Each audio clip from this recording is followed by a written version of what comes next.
At this point, you should have a better understanding of what discernment means and how it will change your life in numerous positive ways if you commit yourself to discerning on a regular basis. But now that we know what discernment is, it would behoove us to learn specifically what discernment is not. Understanding what discernment is not is also a key component to understanding when you are actually discerning or when you are shooting in the dark. There are no negative components to discernment. Please remember that. Discernment is about sifting through information, good and bad information, in order to make the appropriate decisions for your life. Decisions that will protect you and yours, but decisions that will not require you to intentionally hurt others. First and foremost, while discernment requires you to make judgments, discernment is not about making judgments for the purpose of condemning, degrading, demeaning, diminishing, or devaluing another person in any way, shape, or form.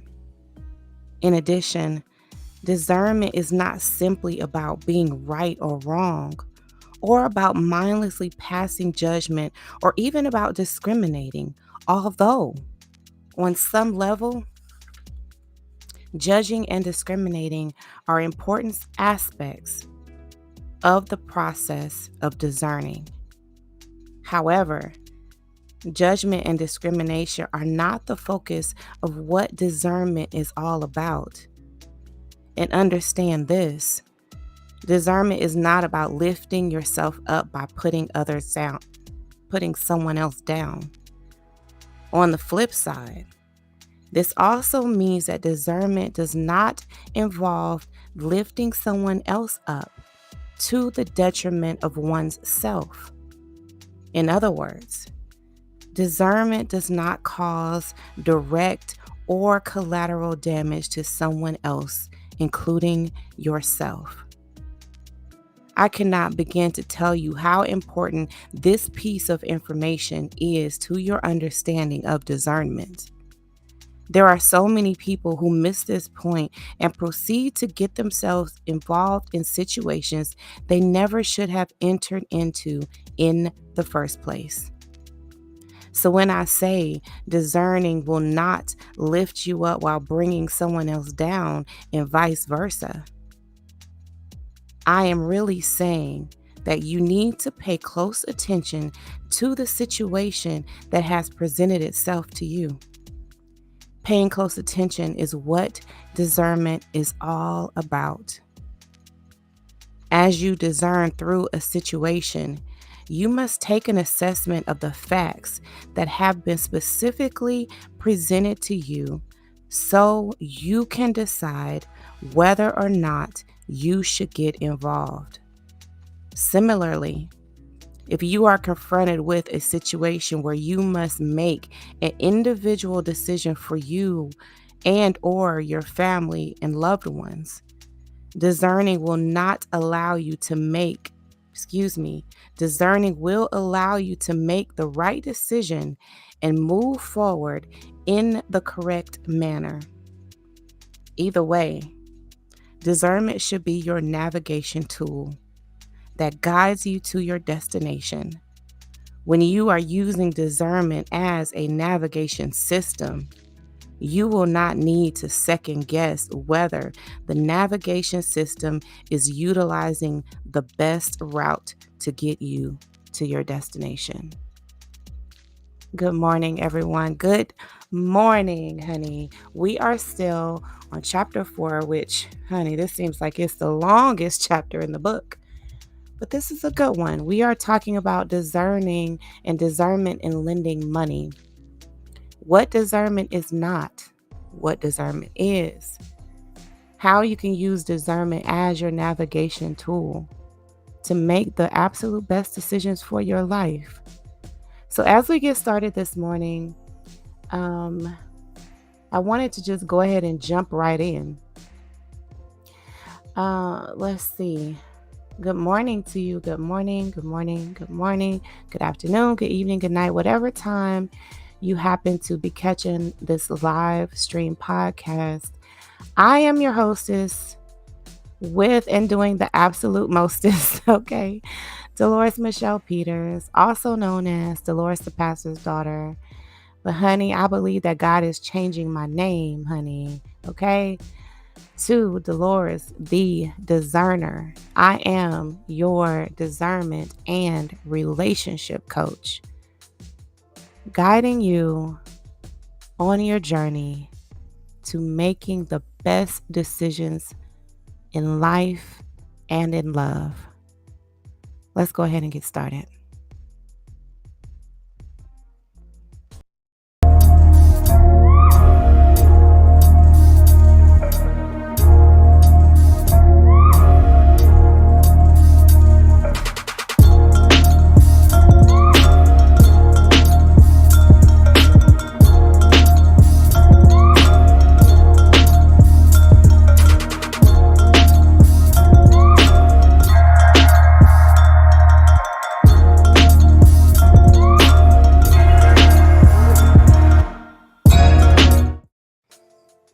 Good morning.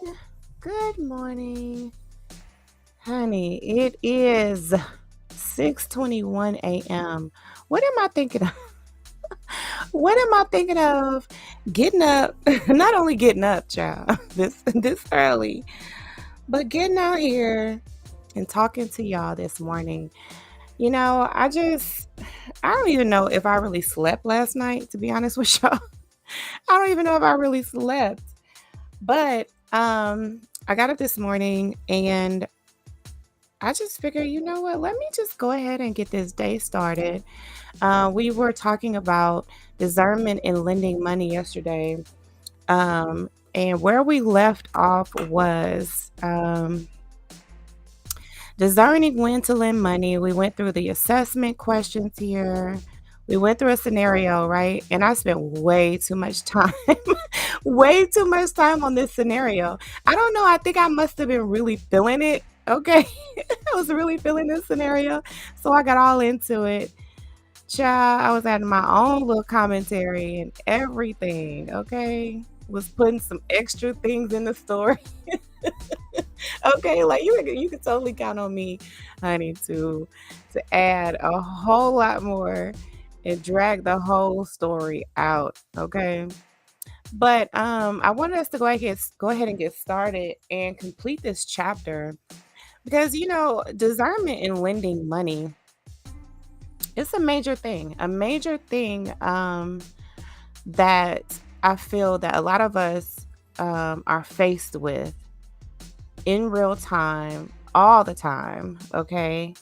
Um, and especially in this day and age where there is a lot of social media influencers and influences, um, we tend to be a bit reckless with our money and where we put our money, right?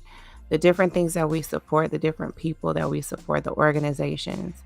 And I believe that a lot of times we don't really know exactly what we are supporting, right? We don't really know what our money is funding, who is funding, or what programs is funding. And I truly believe that, excuse me, hold on, you guys. Excuse me. Oh, okay. Excuse me. I truly believe that discernment in money, in our finances, and where we put our money is what I believe that we are going to discover.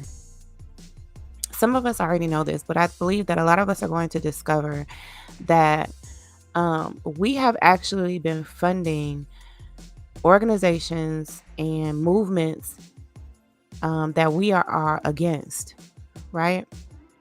Because we have not been discerning of where we put our money, I believe that we have allowed a lot of things to happen in our world, in our communities, even in our households, okay, that do not serve us. In fact, they hurt us and they hurt the people that we love. So it's important that we grasp this concept of discernment in finances and really take on that belief system that, hey, I have to be a better steward of my money. I have to be more aware of what I am doing with my money, where I'm putting my money, and who I'm giving my money to. My motivations behind giving money and what the person is doing with it. I remember, in church, we would always say, well, you just give it and you don't worry about what the other person does with it. You just give. But I believe that that is an old way of thinking and that we must be more aware of where our money goes once it leaves our hands. We must be. Okay. So let's go ahead and get into this chapter. We're still on chapter 4 and we're going to complete chapter 4 today, but this is where we left off right here where it talks about guidelines for lending money. Okay? Guidelines for lending money. Okay? An extra step in making appropriate assessments. Hold on, you guys. Let me go ahead and put up this copyright disclaimer. As I was telling you before, I'm reading directly from a book written by R.L. Maco, okay, who is an actual attorney, you guys. Um, she practices in the business arena. I can't remember exactly what aspects of business she does, but she's a practicing attorney in the business arena, and she wrote these 2 books, A Yearn to Discern and A Year to Discern. Okay, we're going to get into that book as well, but I do want you to know that I am reading someone else's works here, right?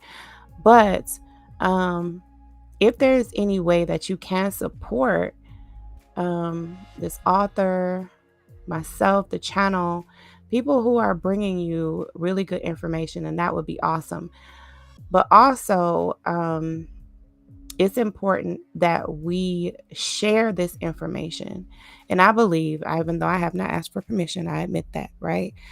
I believe in my spirit that R.L. Maco would be proud and pleased to know that we are really digging into this topic and that this information does not get lost in a book, but that we talk about it and that we put into action in real life, in real time.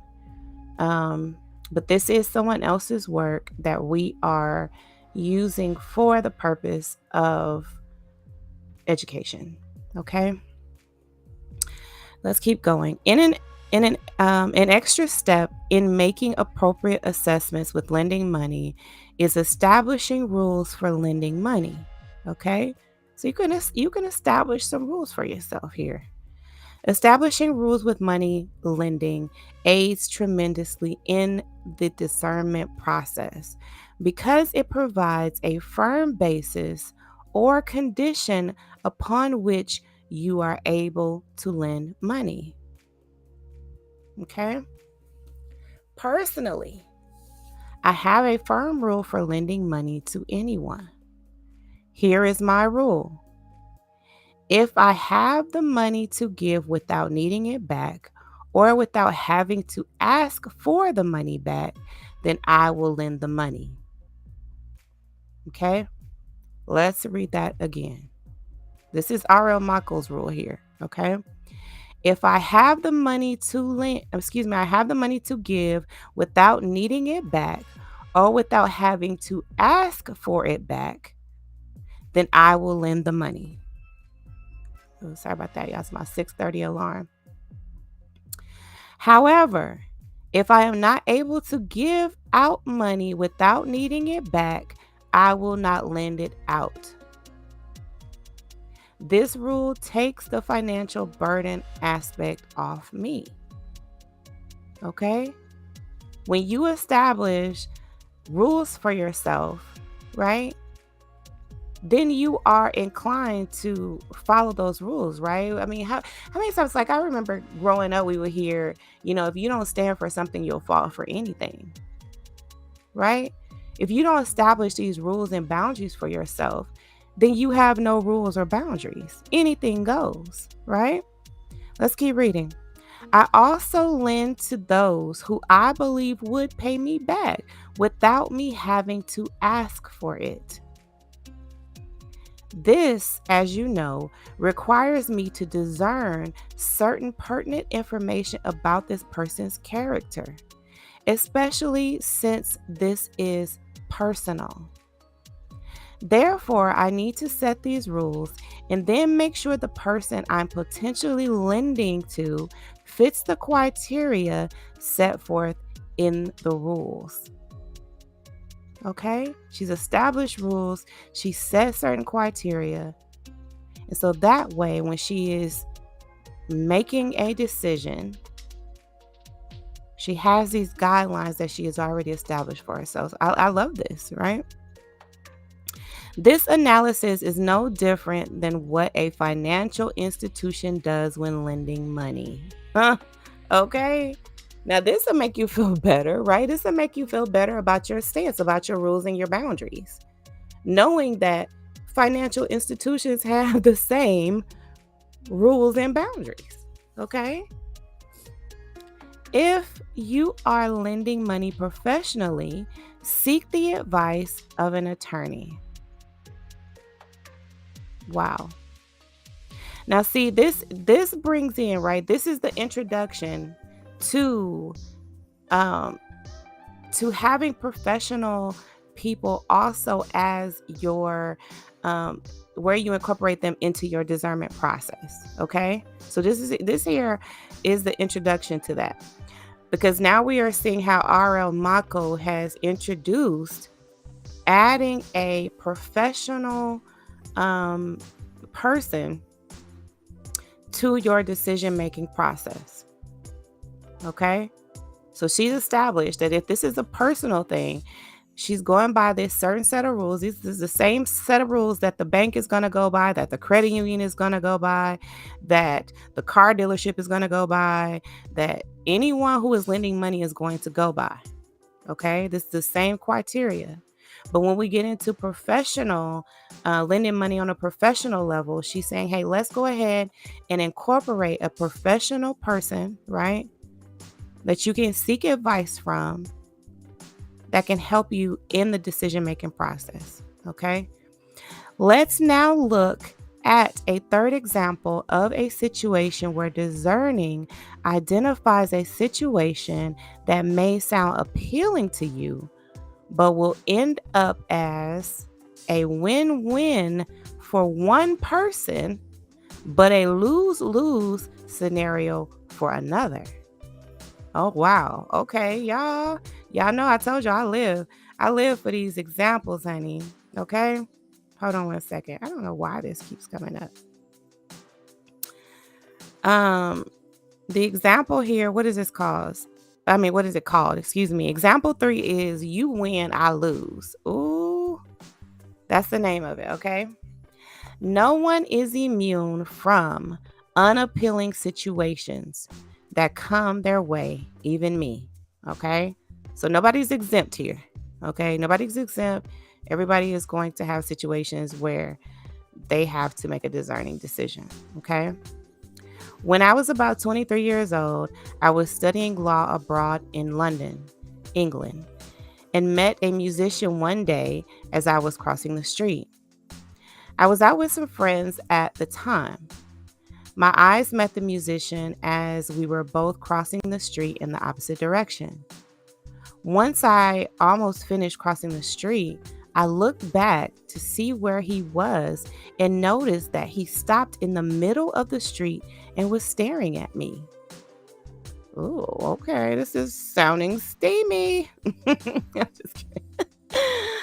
I smiled at him, turned my head, and continued walking with my friends, hoping that he would come up to me. Ooh, child. Now we gonna make a love connection. I had already decided that I could not speak to him first because that's how I was raised. That's just how I was raised, honey, okay? The men do the chasing, okay? Not the ladies. I felt that he should be the one to come up to me first. Okay, as you should, okay? Luckily, he crossed the street again, came up to me and said hi. Still walking slowly, I said, hello. Ooh, child. Did y'all like how I put my long look? Hello. Okay, he said hi. I said hello. Child. Isn't that a song or something? Isn't that a song? Okay. And then he quickly asked if I liked jazz music. Ooh. I told him that I loved jazz, and he said, great. By this time, we were on the sidewalk and we stopped to talk. He told me he was playing at a club that night, and if I were interested, please come with my friends as his guest. Okay, sounding good so far. I was instructed to tell the person at the door that the saxophone player sent me. Ooh, he plays a saxophone too, child. Ooh, this is getting juicy. Okay. Why does this keep coming up on my screen? Move. Okay. Hold on, y'all. Okay. I don't know. Okay. It was in the way. Here we go. Okay. He never told me his name. Wait, hold on. Wait. Hold on. This took a turn real quick. He never told me his name, just the saxophone player. Child. Okay. Taking a turn already. He smiled and then hurried along his way. I excitedly turned to my friends and asked them to join me that night, and they said yes. Okay. She was like, hey, girls, what we doing? We going. And to see the saxophone player, okay? And the girls said, yeah, girl. Okay. After getting myself ready for the rest of the day, my friends and I anxiously headed out to attend the show at the famous jazz club in Soho, London, known as the Ronnie Scott's. Okay? Excuse me, known as Ronnie Scott's, not the Ronnie Scott's. Okay. At the time, I didn't know that so many of the jazz giants played at this cozy club. Anyway, we met the band afterwards. After the show, the musician and I grabbed a bite to eat with my friends and began dating shortly thereafter. Oh my gosh, that was fast. Okay. What's his name though, child? Okay. We both were from the US, so it wouldn't be such a big deal seeing each other after we both left the UK. We spent time experiencing London for a couple of months, and then perhaps in our 9th or 10th wonderful date, he informed me that he was leaving London and would be traveling across the US and other countries for approximately 6 months. He said he loved to continue seeing me and would pay for all of my travel whenever we'd see each other. And just when I didn't think this story could get any better, he said to me in such a calm, sweet voice, but I just want you to know that I am not in a position to be faithful to anyone. Oh, God. Oh, God. Y'all, were we getting our hopes up? I wasn't, child, because I was already seeing red flags, but some of us was getting our hopes up. But this guy can't be faithful. He can't be faithful. Okay. He told her up front, so she knows. I don't know if this was up front, but was this up front? Do y'all think this was up front? Oh, probably soon enough, I guess. I don't know, child. My life is spent traveling all over, so I don't believe in long distance relationship. But whenever I'm close by or close enough for me to send for you, I will. And that's the best I can do right now. Whoa. Let's go back. Okay, let's read what he said again, child. He said in a calm, sweet voice. Now, you notice she put that, right? A calm, sweet voice, right? Because sometimes that'll get some of us girls, okay? Okay, if you talk to me nice, okay? Talk to me sweet. It don't matter what you say. Okay? Just talk to me nice. Okay? This is what he said. But I just want you to know that I am not in a position to be faithful to anyone. My life is spent traveling all over, so I do not believe in long distance relationships. But whenever I'm close by or close enough for me to send for you, I will. And that's the best I can do right now. Oh, child. Hearing this, I think my heart skipped a few beats. Child, my heart skipped a few beats, and I'm just reading this, okay? To be honest, I was truly caught off guard. If you asked me 5 seconds before this happened, I would have told you he was the one. Child. She said, I didn't see this coming at all. So now, in light of all the fun I was having abroad, how was I supposed to process this information?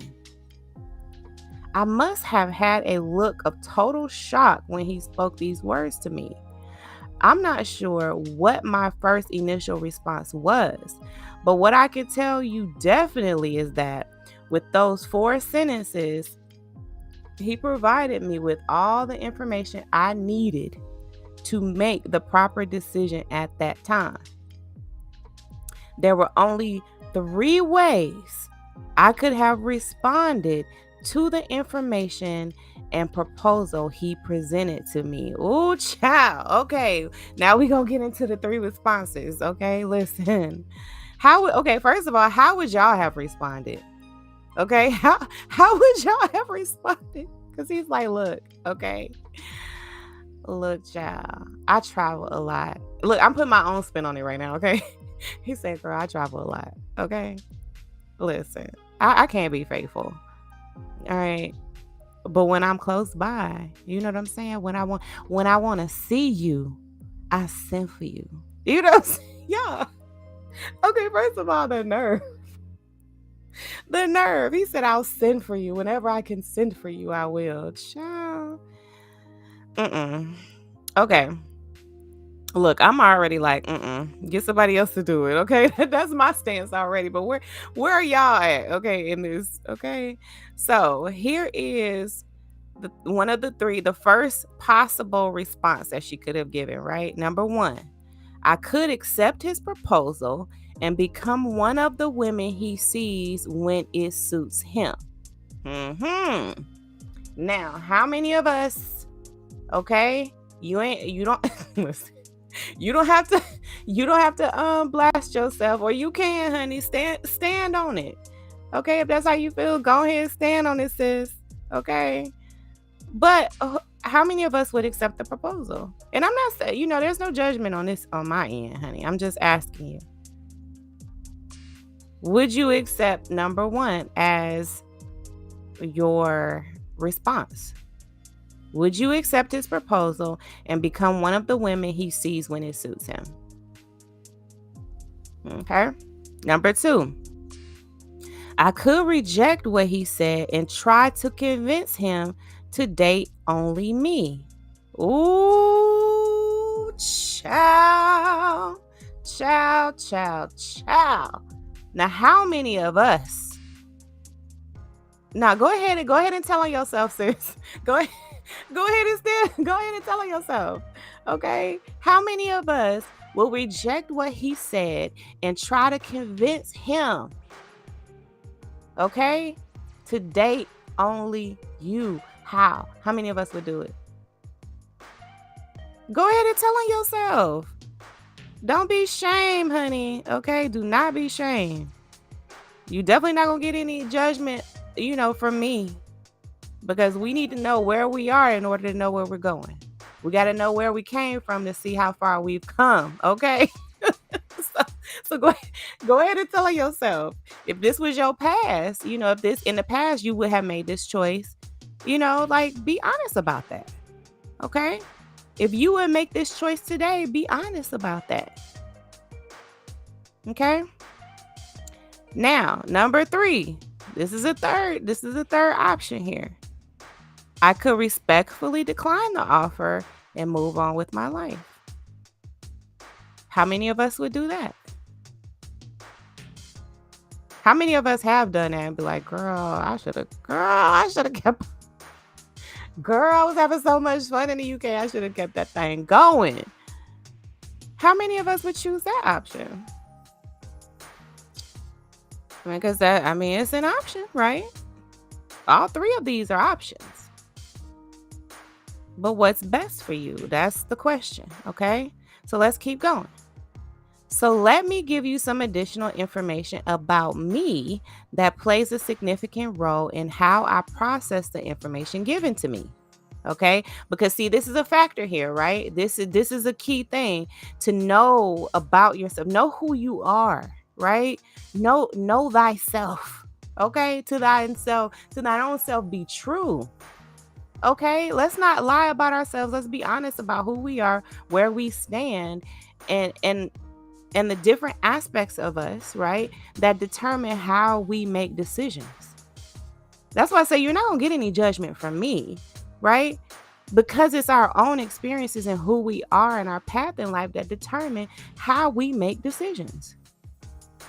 Okay? Determines how we discern. Number 1, she says, my personality and character. That's the first thing. Number 2 is my life experiences, and number 3, my emotional IQ.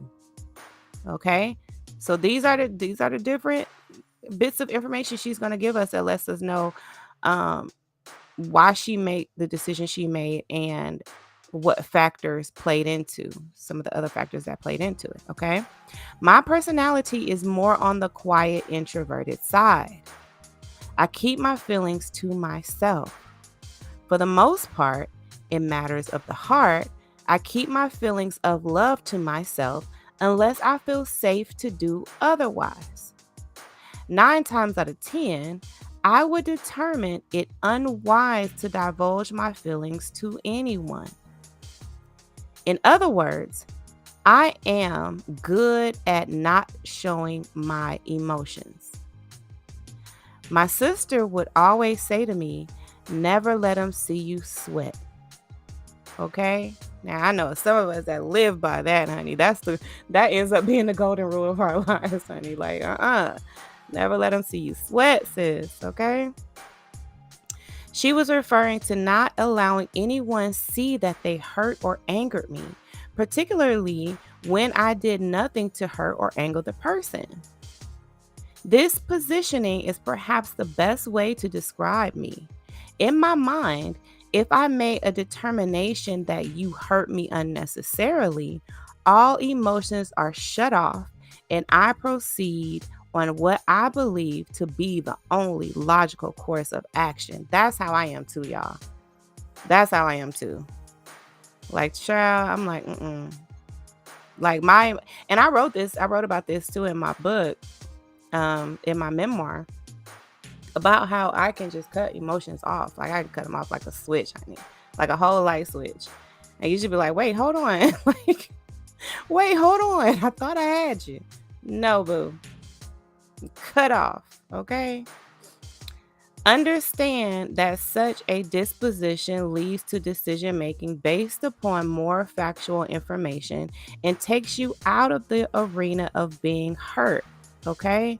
Now, I have to admit to you that, even though I am similar to this, in how I cut emotions and how I don't really show emotions in a lot of cases, right? that was a trauma response. Okay.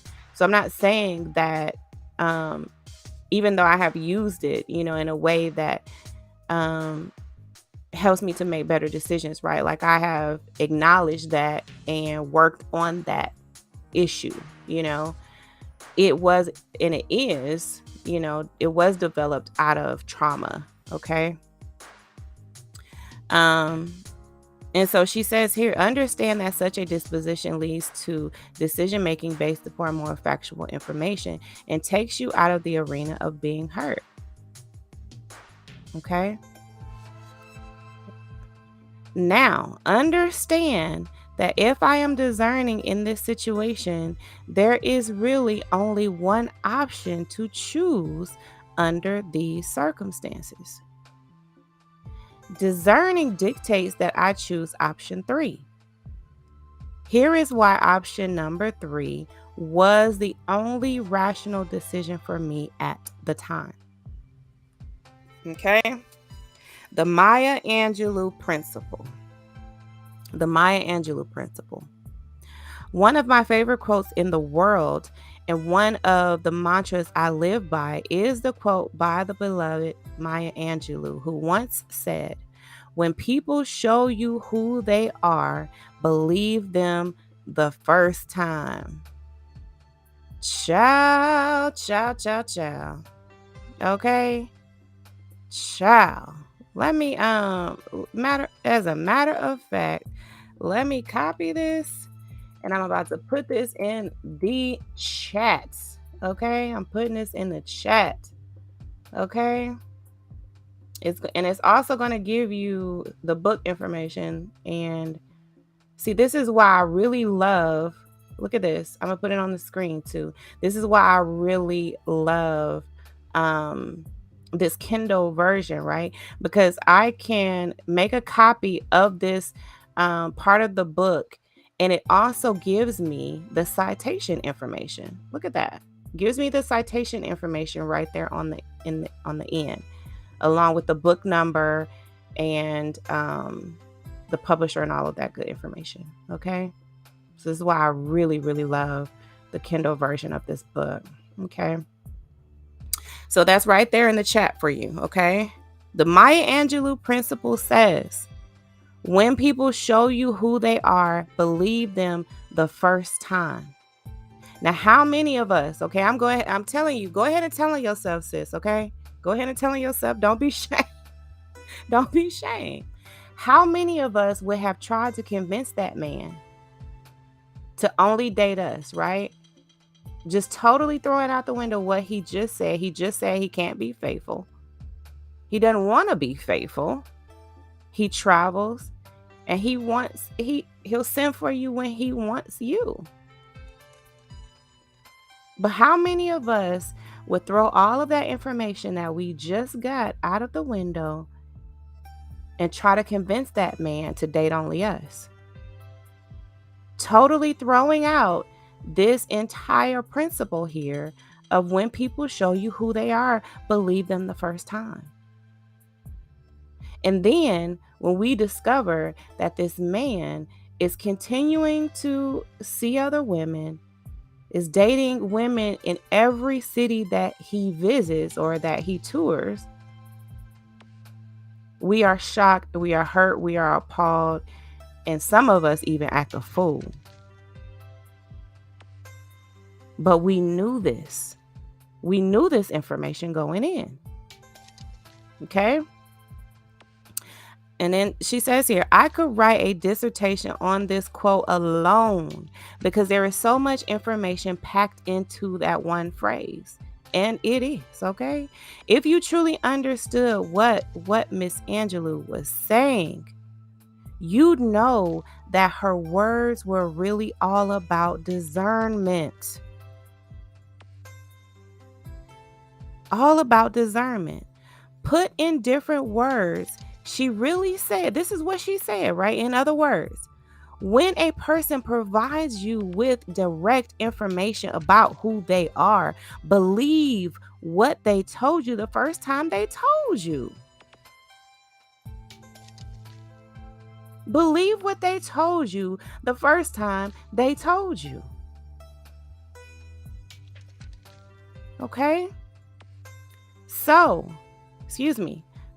often people tell us things about themselves, information which tells us emphatically to either leave them alone or proceed with extreme caution for a limited purpose, while keeping in mind that information they provided to you. Excuse me, I don't feel like I read that right.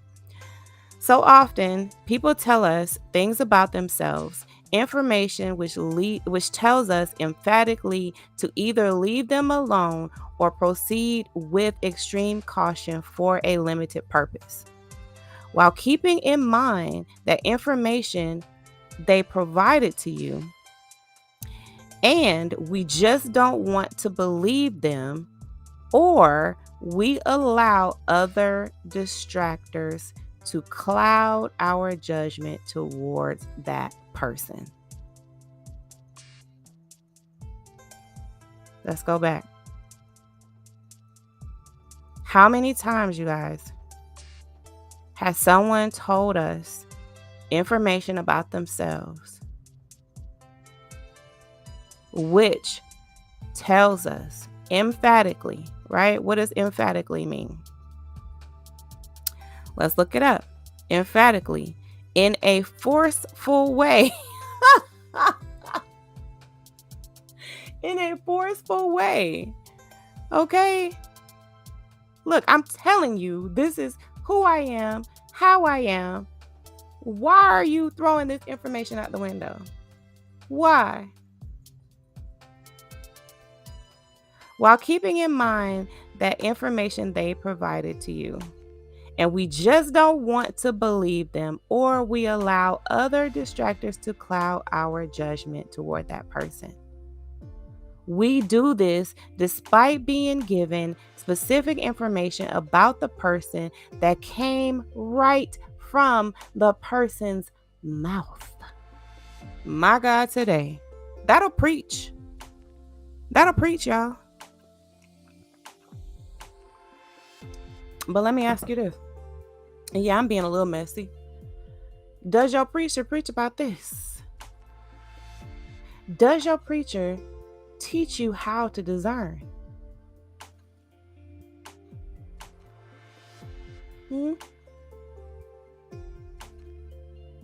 Once we make the decision to ignore the information that was handed to us on a silver platter, we set ourselves up for failure, and in some instances, we set ourselves up for danger.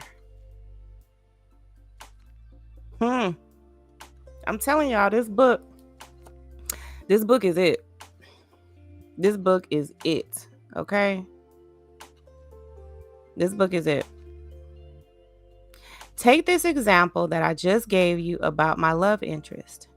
First, you must discern that not only are options 1 and 2 in the musician's best interest, but they are options that may very well end up hurting me in more ways than one.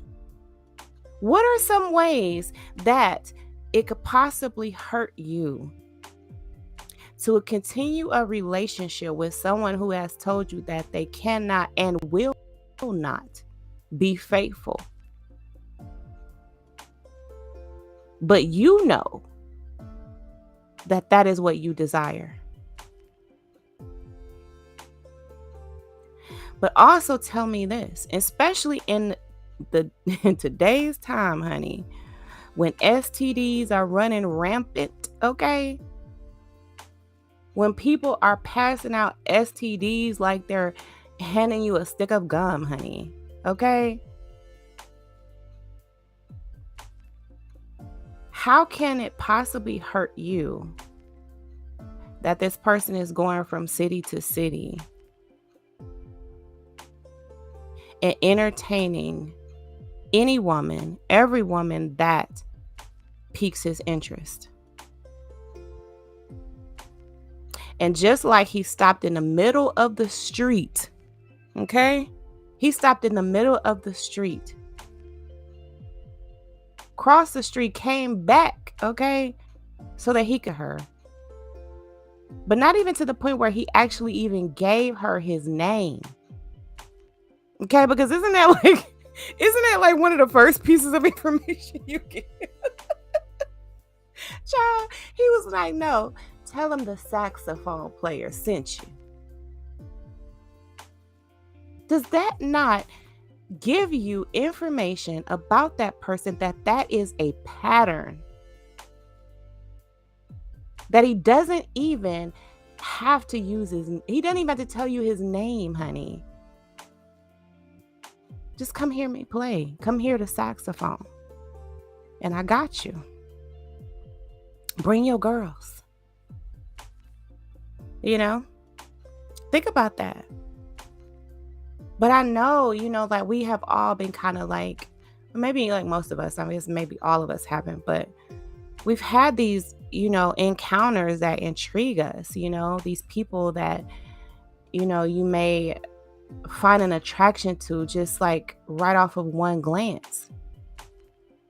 And you think, oh my gosh, this is a love connection. This is love at first sight. This is my person, right? Until we are given information that does not align with what we were hoping for. And because that wasn't the information we wanted to receive, we decided to discard that information, even though it was that information that we should have made a logical and sound decision based on.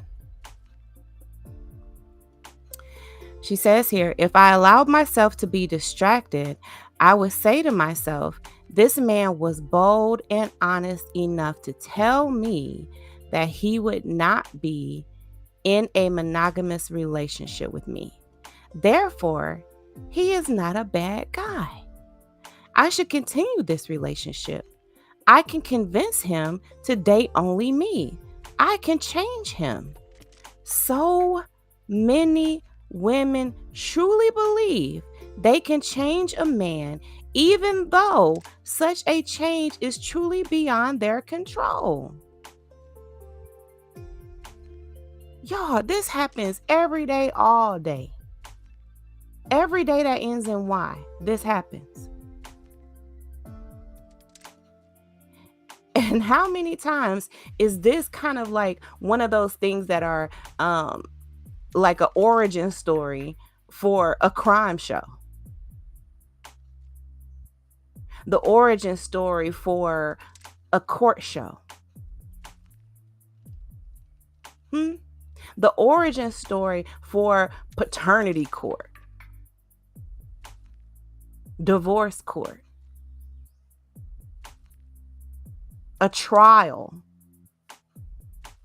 The origin story for people who are locked up right now because they wanted to convince themselves, convince the other person that even in the face of the facts and information that you needed to make a wise decision, you chose not to. Let's keep reading. In addition, I can even admire the fact that he was upfront with the information. But here's the true big ticket item of information that I need to be even more impressed with. He was essentially telling me that he wanted a relationship that would put his needs first, not mine and not ours. He was telling me that his goal was to benefit himself, not me and not us.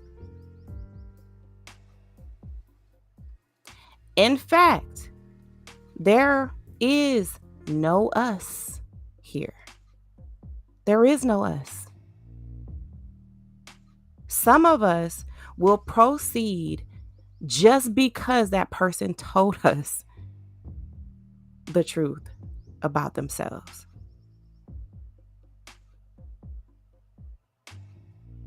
How How do you reconcile that in your mind? How do you reconcile that in your mind? When you can say to yourself, well, he told me the truth. So even though that truth does not align with what I want, what I desire, what is best for me, it creates a situation where I lose in the end. How do you reconcile proceeding forward when the facts are telling you that you should not?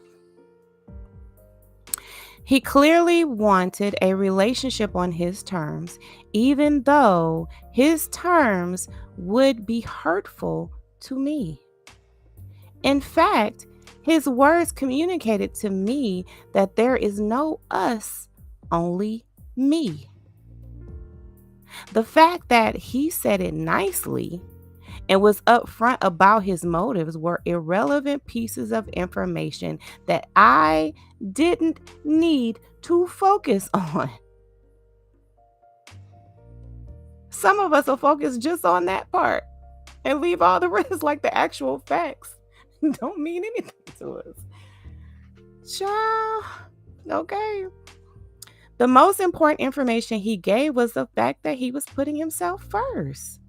And guess what? I believe exactly what he told me without any further information. So don't go thinking, well, I'm going to put it on him. Well, I'm just going to give him all my love and I'm just going to show him that I'm the only woman that he needs. You're not the only woman that he wants. Okay?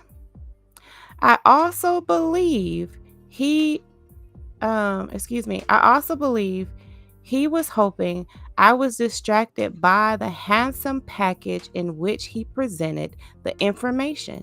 And he was further hoping that I was distracted by the wonderful time I had with him over the past 2 months, so as to ignore what he was truly saying.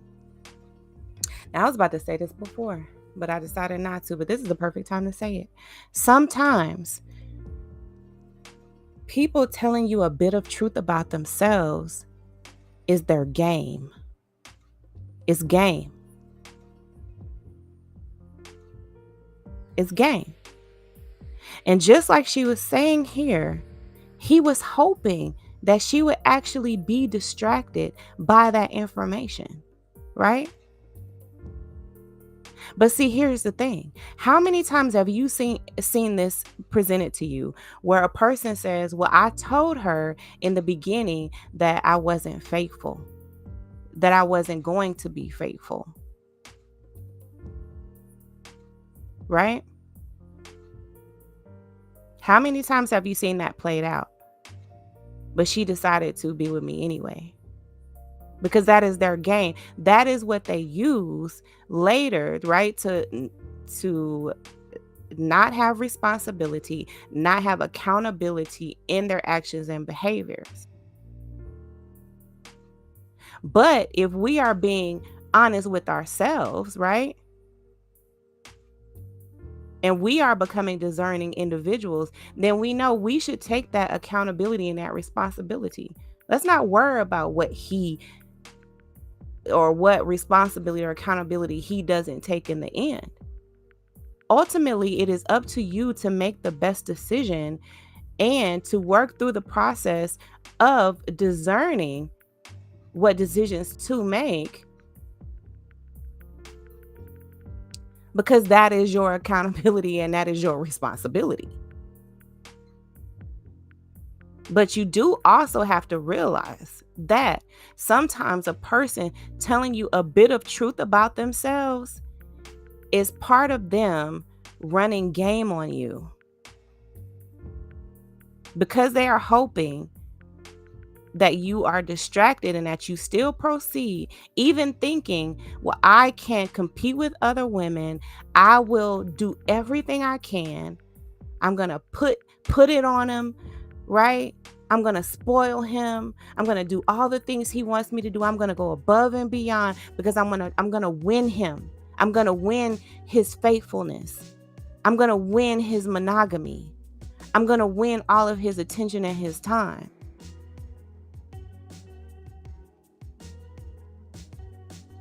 Right? How many times have we done that? Or how many times have we seen, a friend of ours do the exact same thing? Because that person gave that information to also cop out and to also run game on her. Okay? We just have to be aware that there are people who are like that. Okay? And I'm continuing to read here. And if you were acting upon, and if I were acting upon my feelings, selfishness, temporary gratification, and a whole host of other distractions, other than the direct information that was presented to me, I would have been distracted to the point of placing myself in an unwanted position that may have led to a number of issues further down the road. Now, I'm not saying, through this scenario, that there are not some of us who will choose to proceed because that's what we want, right? Because we want, to have a relationship like that where, we just see a person when, we want to. We don't really care if they're monogamous, they can do their thing. We're doing our thing, or I'm doing my thing or whatever. You know what I'm saying? I know that there are situations like that. But in this scenario, we are specifically speaking to the scenario or the situation where this is not what you desire, right? That you actually desire to have a relationship with someone who is monogamous, who is faithful, who is all about you, and all that stuff, right? And this person is letting you know that they will not be, okay? So I do understand that there are situations where, you will proceed or, different times in your life, depending on what you want, that you may proceed because you don't want a committed relationship. You want it to be like this. You here having fun. And, once you've gone through your discernment process, right, you've decided that that's what you want. And so that suits you. Okay. So like I said, no judgment here, but, it's good for us to work through these scenarios because there are times where we may think that that is what we want. Sometimes as women, we think, okay, well, I can, it's fine that you won't be faithful. In the end, we realize, right, because we have not done any real self-reflection, we realize that we were wanting and really hoping for a relationship. And maybe in the back of our mind, we were, accepting of it because we were hoping that he'd change his mind. Okay. We, like I said, to thine own self be true. Okay. Now, in a nutshell, I'm continuing to read here. In a nutshell, I could have potentially exposed myself to physical and emotional issues by continuing this relationship. This is why, if you are confronted with a proposition such as this, you must focus on the information you have and not lead with distractors. Distractors are just that. Things that distract you from the facts and will cause you to make choices that are not in your best interests. Another important point, and actually the main point, to always keep in mind about discernment is this: your decisions will not leave you in a lurch. The whole point of discerning is to make decisions that will positively impact your life. People with big, soft hearts tend to forego this point to their detriment. Individuals with big hearts tend to make decisions to help others that only serve to hurt them in the end. Okay, where are my big heart people at? Okay, when you hear this video, okay, If I'm knocking on your door, as my father said, if I'm reading your mail, you know what I'm saying? Like, go ahead and you know what I'm saying? Put a thumbs up in the chat. You know, let's be honest about this. Where are my big heart people? Big heart people who tend to make decisions to help others that only serve to hurt them in the end. Discernment doesn't allow this to happen. Discernment works to protect your heart, y'all. That big soft heart you have, it doesn't mean that you have to have a hard heart, right? It doesn't change who you are. You can still be a big old softy, right? But as long as you have discernment, you are protecting that big soft heart of yours. Okay? So in this situation, as I used my ability to discern, it became clear to me that I needed to walk away from this relationship, and that's exactly what I did. And you know what else? If this relationship was truly meant to be, then I believe we would have found ourselves back to each other. There is no need for me to force anything. Wow. After you discern, you can look at future outcomes with a person more objectively and realistically. Okay? And what does objectively mean? In a way that is not influenced by personal feelings or opinions. Right? So it's not influenced by his voice, him playing that saxophone, child, because I know that was sexy. I know it was sexy. Okay? Blow that horn, child. You know what I'm saying? I know it was sexy. But she didn't make her decision based off that. She had to be objective and she had to be realistic in this situation. What does realistically mean? Let's look it up. Realistically, in a way that demonstrates a sensible and practical idea of what can be achieved or expected. Okay? Realistically means that you are making the decision in a way that demonstrates a sensible and practical idea of what can be achieved or expected. And since he already told you what you can expect, there is no need to delude yourself into believing anything else. Okay? All right. This is how I was able to come to the conclusion that the future can take care of itself. True love is not something that needs to be forced upon anyone.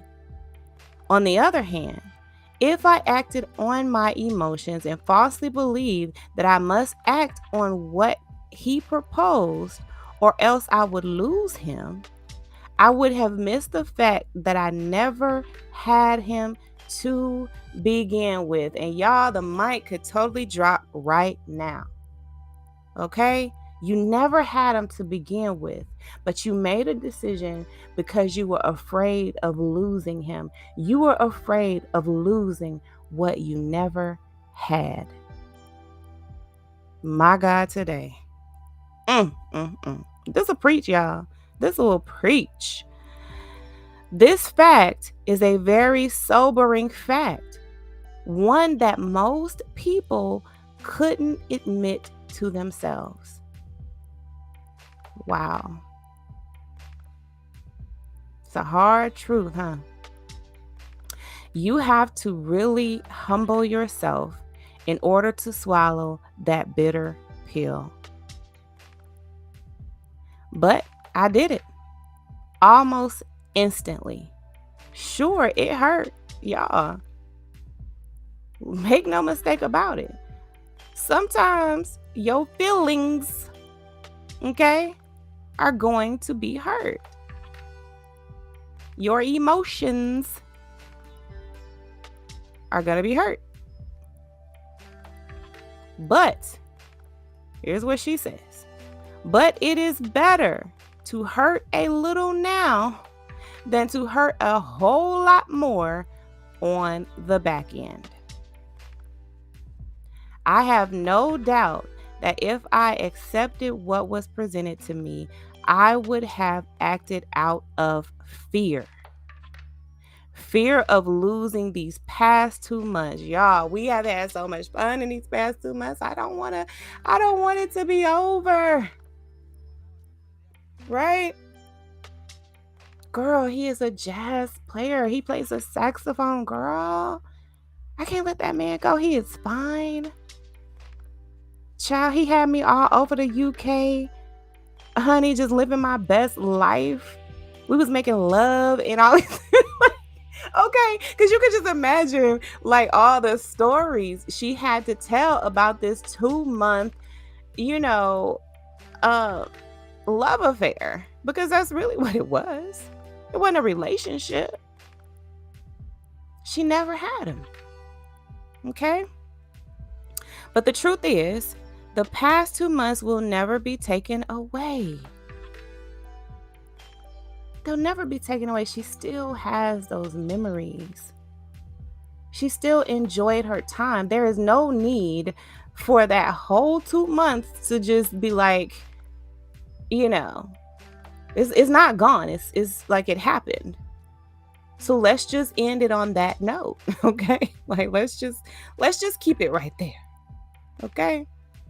What can be taken away from me, however, is my dignity, my self-worth, my ability to trust, and perhaps a lot more. Learning to discern in the face of this type of situation is the way to go.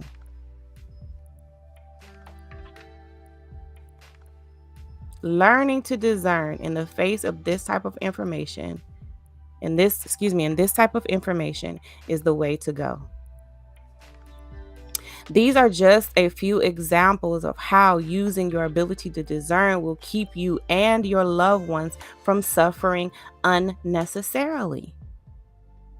In all 3 situations, deciding not to get involved or deciding to bow out gracefully was the right course of action because the information provided was just enough to know that getting involved would hurt you and yours more than it would help the other person in need. Okay? And we're talking about both the last 2 scenarios that we read as well, right? Deciding when to lend money and also the cable bill that is not my emergency scenario. Remember that? Okay. And knowing what we now know about discernment, we are clear that discernment does not set you up for hurt or suffering. Okay? Discernment does not set you up for hurt or suffering. More often than not, people ignore the fact that their disposition does not allow for them to get involved in certain situations. Okay? Like you're not even built for that. You want a monogamous relationship. Why are you getting involved with someone who does not? Instead of realizing this fact, people are more focused on assessing other people's situation first to see how bad the person's situation is. Subconsciously, they do this with the goal of determining whether someone else's situation is worse than their own situation. For some, this assessment provides a type of enjoyment and then a basis to help the other person. Let's get into it, okay? I mean, let's really talk about it. Because how many times do we get some sense of satisfaction when a person is worse off than us? Well, child, let me go and help them out because, look how down and out they are. And we get some type of enjoyment off of that. Clearly, this type of help is misplaced and ill-conceived. Absolutely. Help should never be given to another on the premises that one is somehow superior to another. Hmm. I believe we are seeing this a lot on social media when we see these people who are given to the homeless and stuff like that, and they're doing these weird like videos of it. It's giving weirdness, and it's giving I'm superior to you and I'm coming out here and kind of exploiting your situation to build my following, to get attention, to make myself seem like I'm superior, that I've done all these great things. You got to be careful about that, okay, you guys? Watch for that type of person. Feeling better about oneself by assessing the misfortunes of another is a form of self-loathing. Let's look up that word. Self-loathing. Okay. Self-loathing. What? Child, this is not giving what it's supposed to give in this whole definition. Loathing, a feeling of intense dislike or disgust, hatred. Ooh. Wow. Right? Feeling better about oneself by assessing the misfortunes of another is a form of self-loathing, a form of self-hatred, a form of self-dislike and self-disgust. Oh, that's deep, y'all. Anytime someone feels a sense of gratification based upon the unfortunate circumstances of another, it's because their life is not fulfilling either. It's not fulfilling. They have not found their purpose. They may even be hurting in some way. As imperfect humans who each have their own problems and issues to deal with, many of us are inclined to make such an assessment of others because we have not examined our own lives enough, or perhaps not at all. It may be true that someone's situation is worse than yours. However, just because someone else's current situation is worse than yours doesn't mean your situation is a good one. Okay? That'll preach too. This whole book will preach, child, okay? It's sermons all up and through this book, y'all. Okay? It's sermons all up and through this book. It also doesn't mean your situation will eventually improve, nor does it mean your situation cannot become worse than the other person's at some point. Have we or have we not seen this happen? And to be blunt about it, if you are trying to be your best self and be accountable for the choices we make in life, we wouldn't need to assess anyone else's shortcomings and compare them to our own anyway.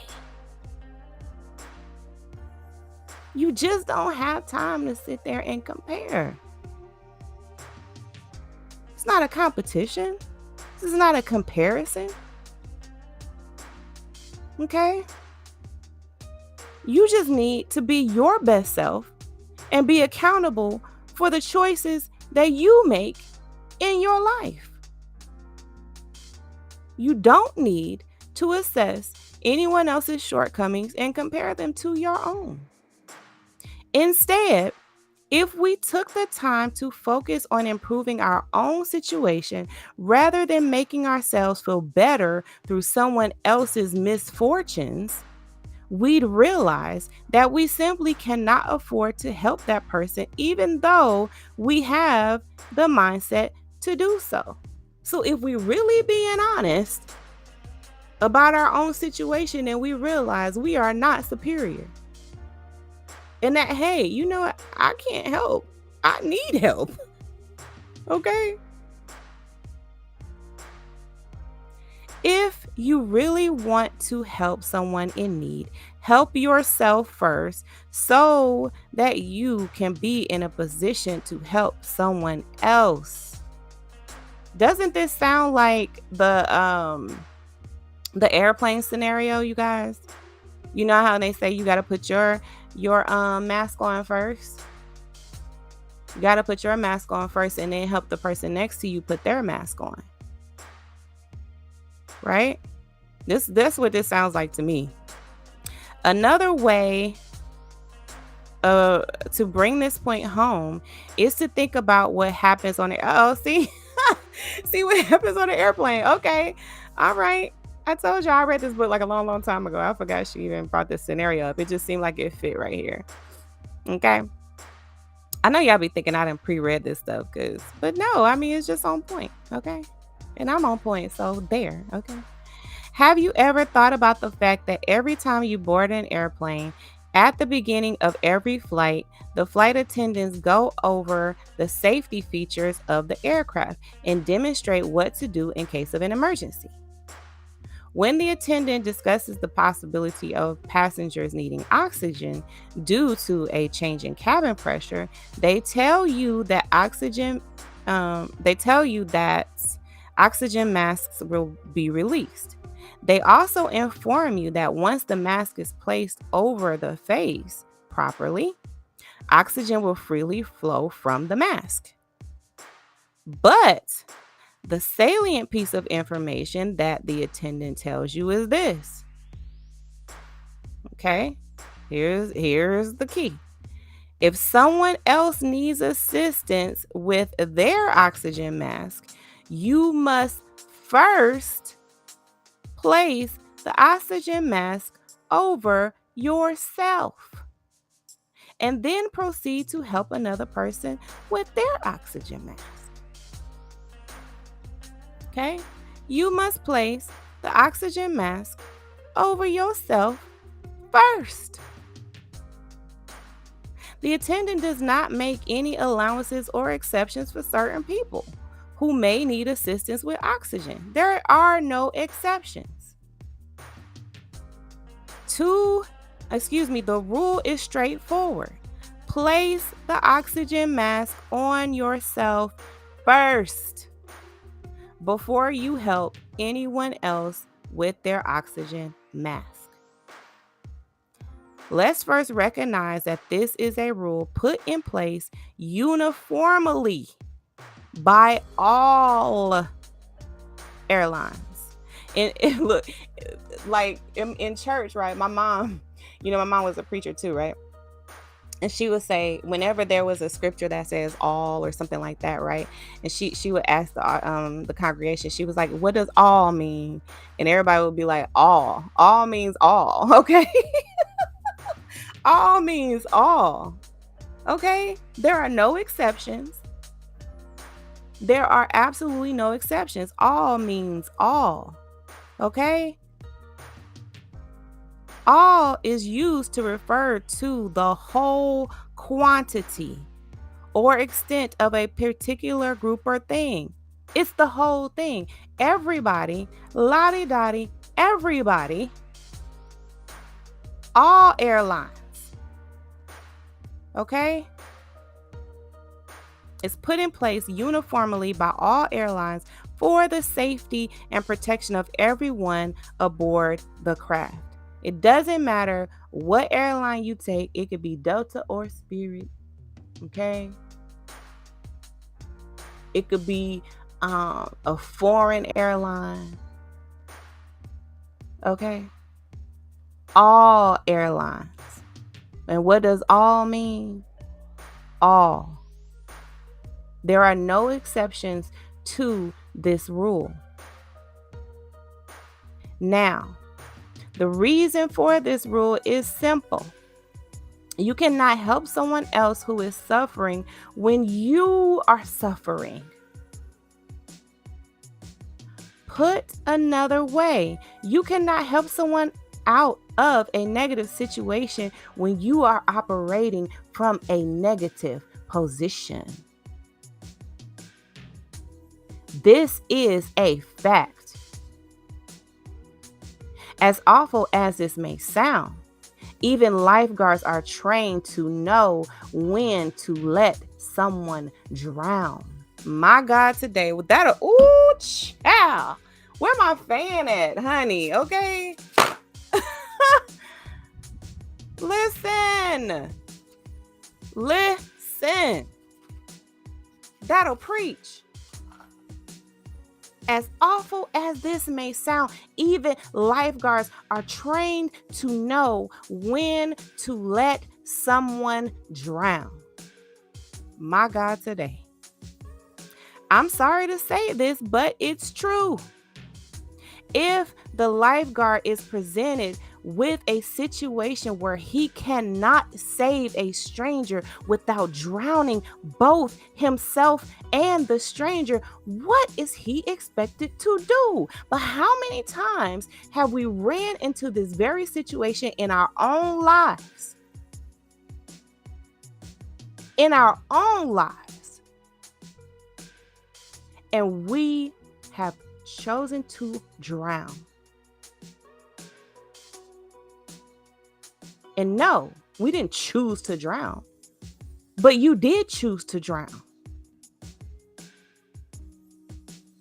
And really, at the end of the day, if we are taking accountability and responsibility for our actions, then we would have to admit to ourselves that we chose to drown. We chose not to give our own selves oxygen. We chose, right? We decided that our own air was not a necessity. We chose to drown. And people do this. We do this all the time in different areas of our lives. Don't take these examples and these principles and think that it only applies to what we are given an example of. Take this and apply it to your life in every situation that you face. How many times? How many times? And will you continue to allow yourself to drown? Will you continue to choose, to decide to drown? See, when you say it that way, right? When you say it that way, it makes you think a little bit different about your choices. Because no one would say, well, yeah, I'm going to choose to drown. You know what I'm saying? Like, yeah, I choose to drown here. You know, no one says that. But if you look at it that way, then that's what it becomes in your mind. That is what the true scenario is, right? I cannot choose to drown trying to save someone else. I don't even really like this scenario, to be honest with y'all, because I can't even swim. So this is like, let's move on, okay? I don't want to start getting a little anxious inside, okay? I can't swim, y'all. Okay? But it says here, if the lifeguard is presented with a situation where he cannot save a stranger without drowning both himself and the stranger, what is he expected to do? The answer is obvious. He would be expected to save himself, unless perhaps a child was involved.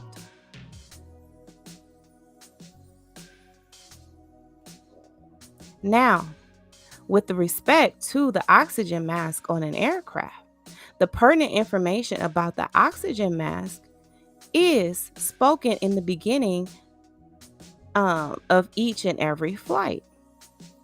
What does all mean? All, right? every flight, all the time, all the airplanes, all the aircrafts, right? All the airlines. Yet and still, I'm sure there are some individuals who, if faced with a situation where the oxygen mask is released, would reach for the oxygen mask for their loved ones first, especially their young children, before placing the mask over their face first. Why? Why do we do this?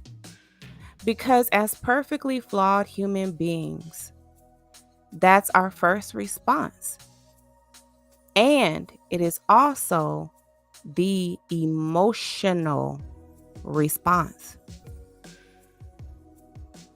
Although it is our first response, does not mean that is the best choice for us, that's the best response. It is natural for any parent to attempt to place an oxygen mask over their child first before thinking of themselves.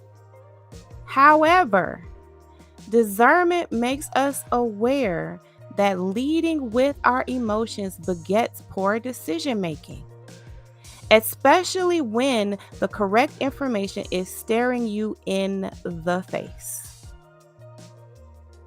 It may seem to you that helping the child with their mask first is the right thing to do. However, that's not the case.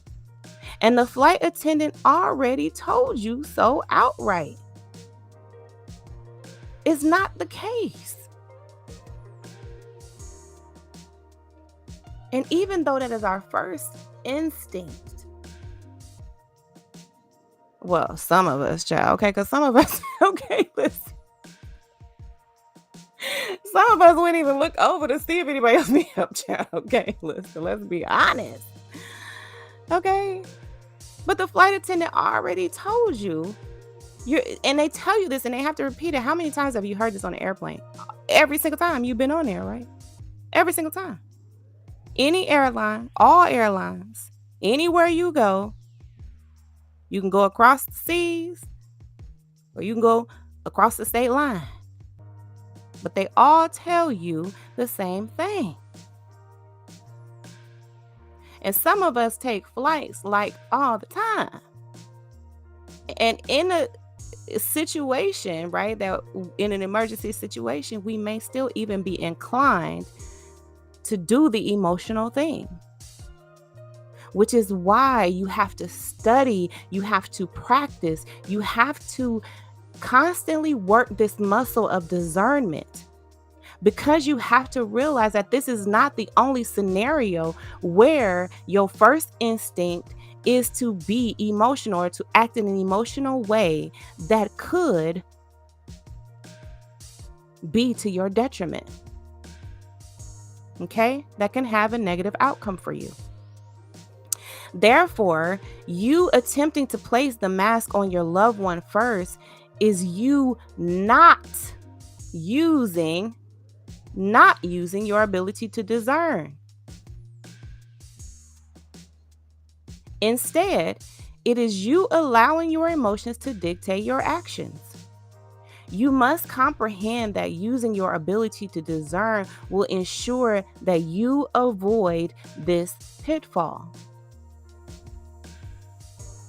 By going against the flight attendant's specific instructions, you are placing yourself and anyone you are helping with an oxygen mask in more danger than initially exists.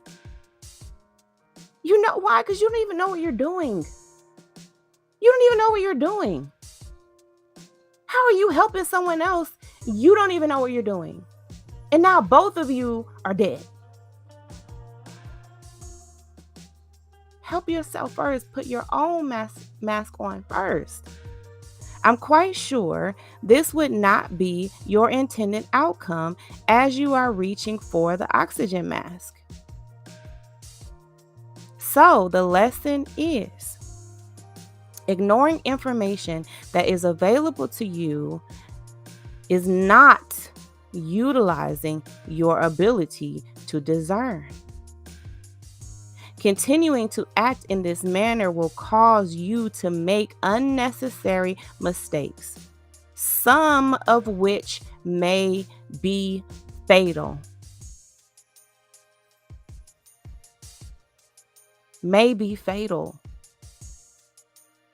I believe you now have enough examples and strategies in this chapter to absorb and reflect upon. Now, let's continue discussing what discernment is not. Discernment is not about winning an argument. And it is certainly not about a definitive determination of right and wrong. Okay?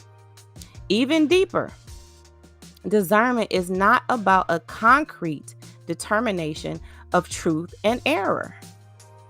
Discernment is much more fluid and uplifting than that. Discernment can be found on a much higher level of thinking than merely being right or wrong, black or white. If your goal in making decisions in life is to conform that you, I read that all wrong.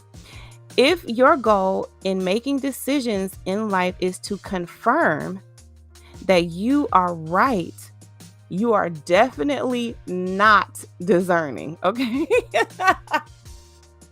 Child. You just want to be right. In fact, you do not completely understand what discernment is if all you want to be is right. The whole notion of engaging someone in making decisions in life just to prove that you are right is not only a low level of thinking, it is outright dangerous. Child, she said, this is she said this is low level thinking, y'all. It's just low level thinking, okay? And it's outright dangerous. People who operate in that manner win battles, but always lose wars. That's because they refuse to grasp the broader concept of what it means to operate from a position of humility. My God. What that mean though? Okay. Humility, a modest or low view of one's own importance, humbleness. And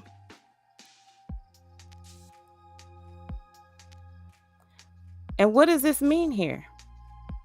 It's because we know that we are all flawed human beings.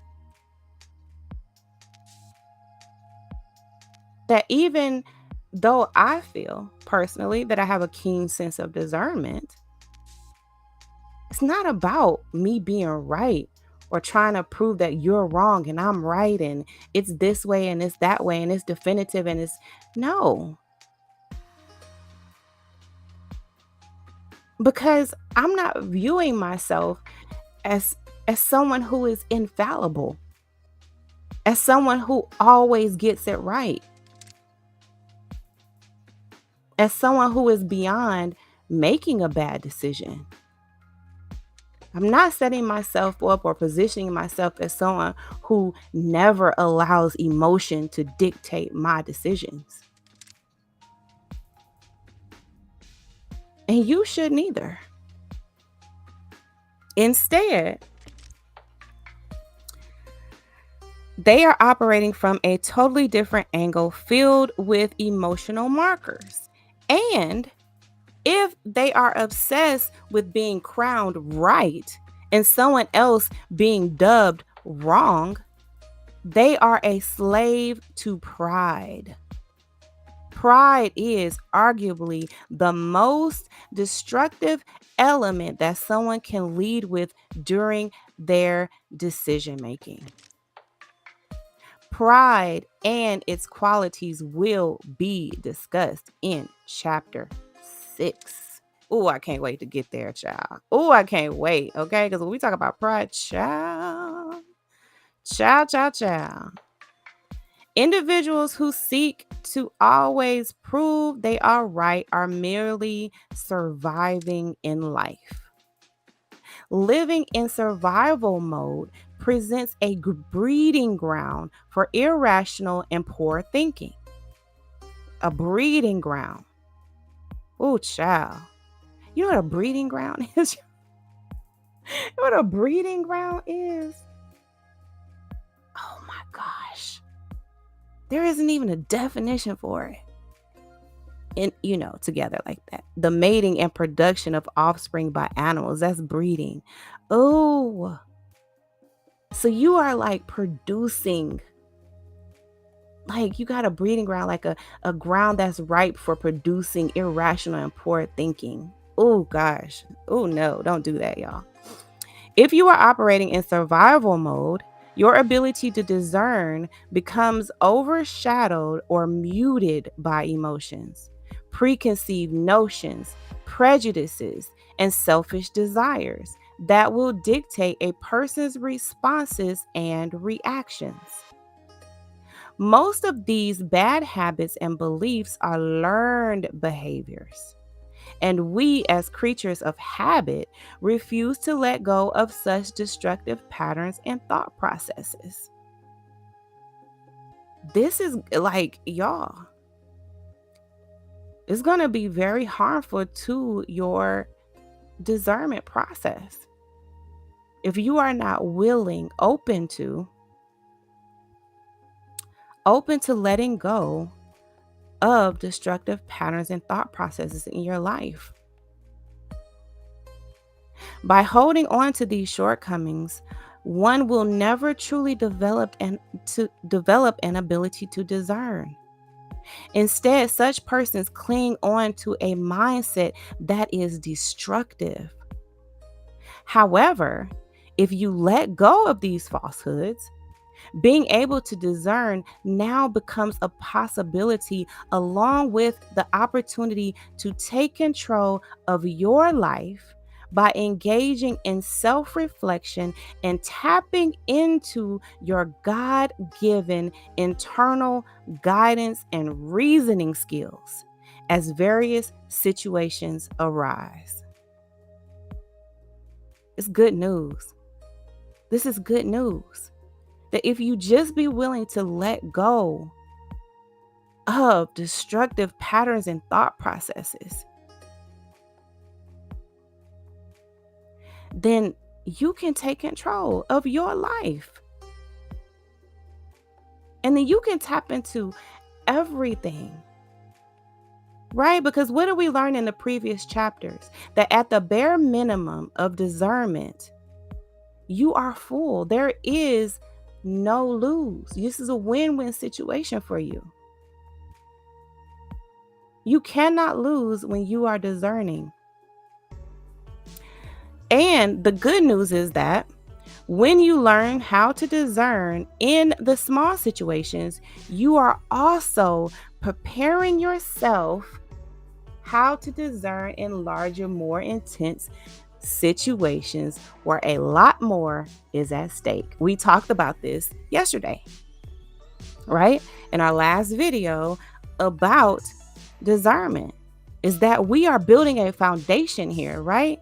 Is that we are learning to discern on a very everyday, level, so that we can be able to make the best decisions in our lives when it's a bigger situation, when there's more at stake, when life, limb, and liberty are on the line.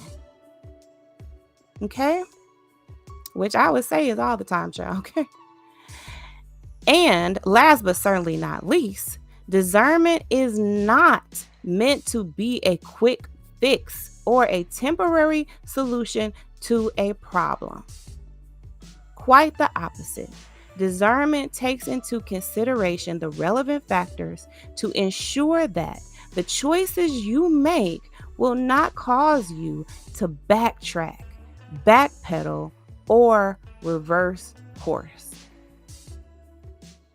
More importantly, discernment is forward moving, forward looking, and forward thinking. Forward.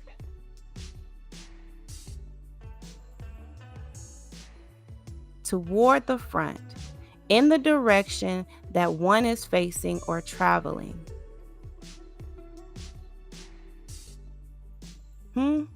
Forward. You are moving in the direction that you are trying to go. You don't want to be trying to go in one direction, but your decisions are taking you in another direction, right? You don't want to be trying to move forward in your life, right? But your decisions are setting you back. Discernment is forward moving, forward looking, and forward thinking. I'm thinking, I'm moving, I'm looking, all in a direction that I'm going. I'm going forward, right? I'm moving in the direction of my purpose. I'm moving in the direction of my desires, my wishes, my goals, my aspirations. I'm moving in the direction of love and peace. I'm moving in a direction of prosperity. And guess what? My movements, the way I'm looking, the way I'm thinking is all going in the same direction, because discernment is my navigation system. Discernment is the GPS. And as long as discernment is what's guiding me, is my compass, then I am going in the right direction. In other words, discernment focuses on the bigger picture, which takes into account your future and not just what is happening today. Temporary self-gratification is not the end result of the discernment process.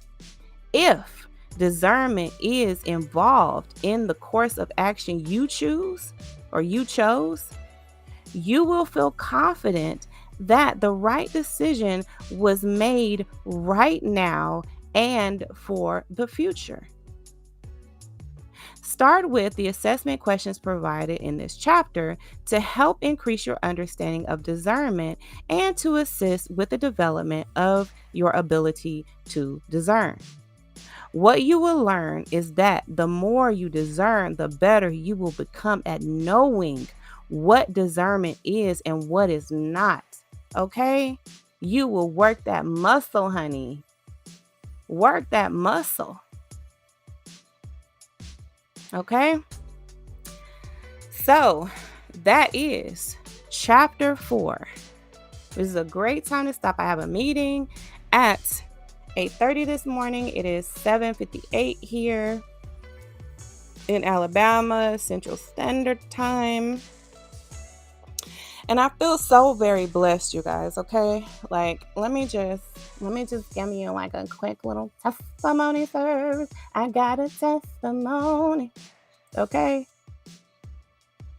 I feel extremely blessed to bring you all this discernment review, this book review, really, because even though I am reading, through the book, I am adding my own commentary here, right? I'm letting you all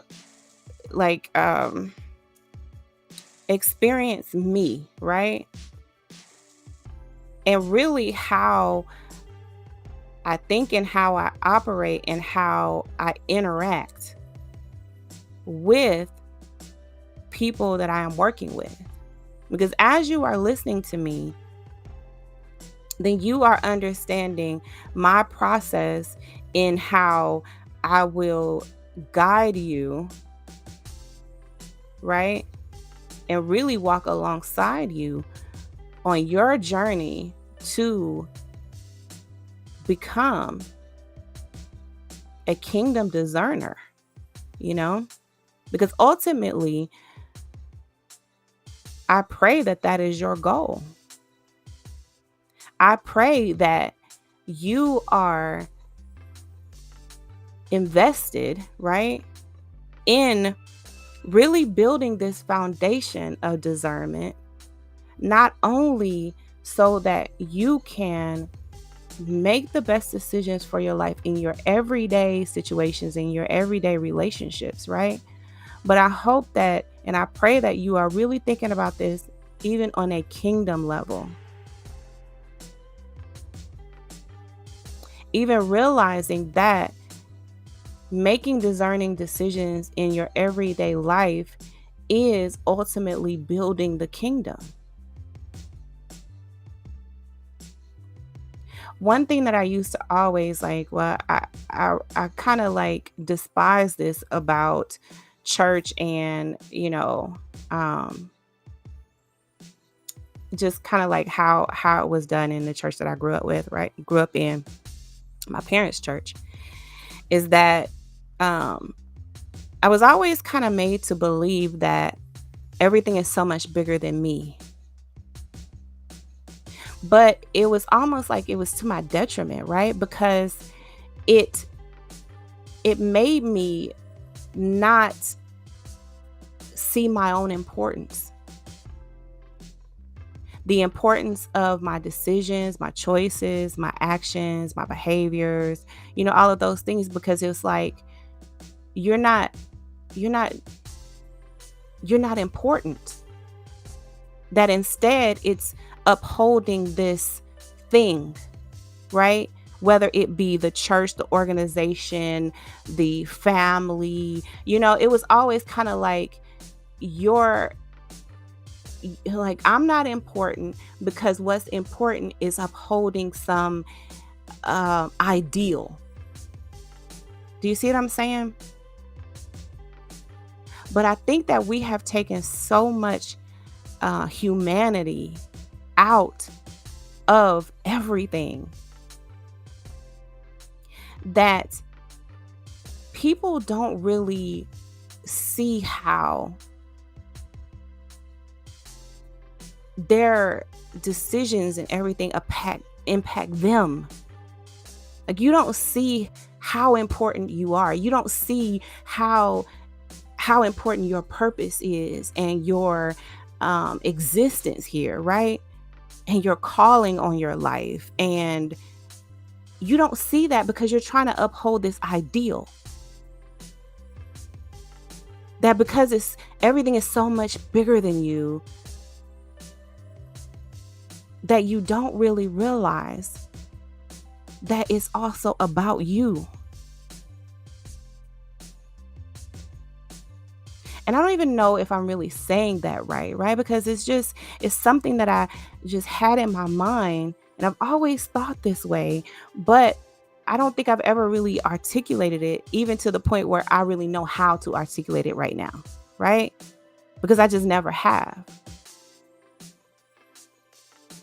But even when I left the church and my father was trying to convince me to stay, he was saying that it's bigger than me. It's bigger than me, right? But in my mind, I kept saying, no, it's not bigger than me. It's just my size. Because if the individual person doesn't matter, then what are we really building? We're building up ideals. We're building up structures. We are building idols. We are building things that don't matter. But we matter, right? We are the church. But we will neglect and negate and dismiss our own selves because the church, the structure, is what matters more than the church that exists within us.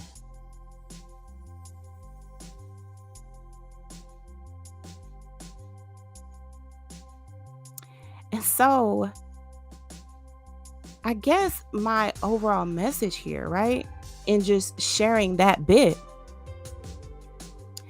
is that it's not bigger than you. is just your size. You matter. Your decisions matter. Your choices matter. Your purpose matters. Your life matters. Your salvation matters. Your spirit matters. Like, you matter. And we can't be so busy trying to uphold this structure, this ideal, this organization, that we don't even care about the people that make up the people. It's the people that matter.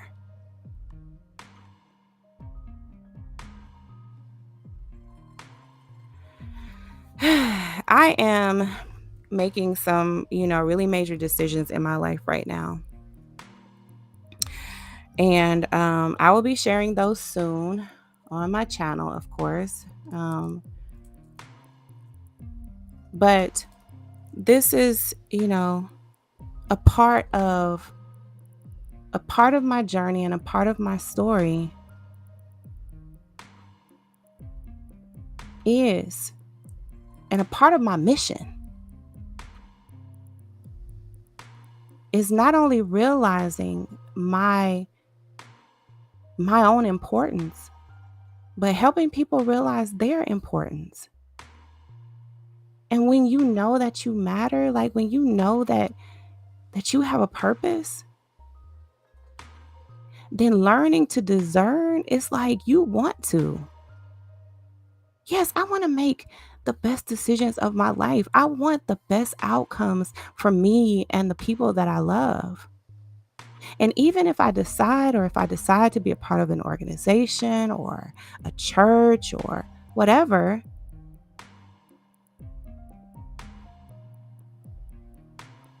I know that, like, it's not bigger than me. It is me. It's just my size.